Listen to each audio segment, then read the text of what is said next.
Numbers chapter 19, the water of cleansing. The Lord said to Moses and Aaron, "This is the requirement of the law that the Lord has commanded. Tell the Israelites to bring you a red heifer without defect or blemish and that has never been under yoke. Give it to Eleazar the priest. It is to be taken outside the camp and slaughtered in his presence.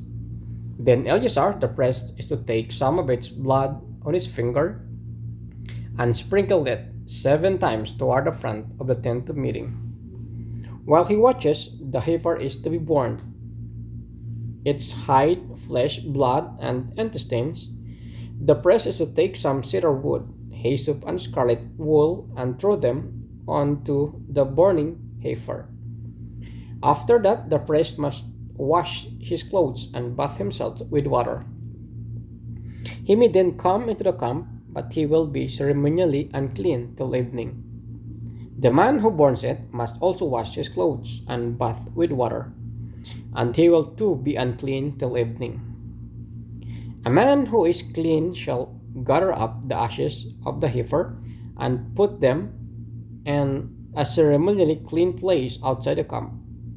They are to be kept by the Israelite community for the use in the water of cleansing. It is for purification from sin. The man who gathers up the ashes of the heifer must also wash his clothes, and he too will be unclean till evening. This will be the lasting ordinance both for the Israelites and for the foreigners residing among them. Whoever touches a human corpse will be unclean for 7 days. They must purify themselves with the water on the third day, and on the seventh day, then they will be clean.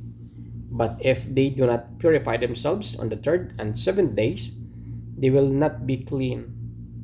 If they fail to purify themselves after touching a human corpse, they defile the Lord's tabernacle. They must be cut off from Israel, because the water of cleansing has not been sprinkled on them. They are unclean.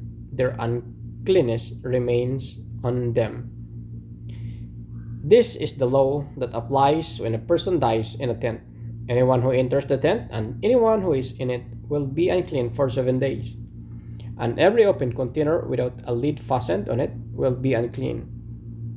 Anyone out in the open who touches someone who has been killed with a sword, or someone who has died a natural death, or anyone who touches a human bone or a grave will be unclean for 7 days.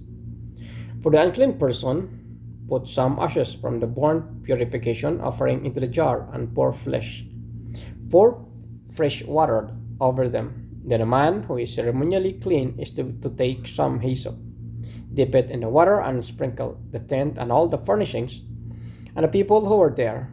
He must also sprinkle anyone who has touched a human bone or a grave, or anyone who has been killed, or anyone who has died a natural death. The man who is clean is to sprinkle those who are unclean on the third and seventh days. And on the seventh day, he is to purify them. Those who are being cleansed must wash their clothes and bath with water. And that evening they will be clean. But if those who are unclean do not purify themselves, they must be cut off from the community, because they have defiled the sanctuary of the Lord. The water of the cleansing has not been sprinkled on them, and they are unclean. This is the lasting ordinance for them. The man who sprinkles the water or cleansing must also wash his clothes. And anyone who touches the water or cleansing will be unclean till evening. Anyone that an unclean person touches becomes unclean, and anyone who touches it becomes unclean till evening.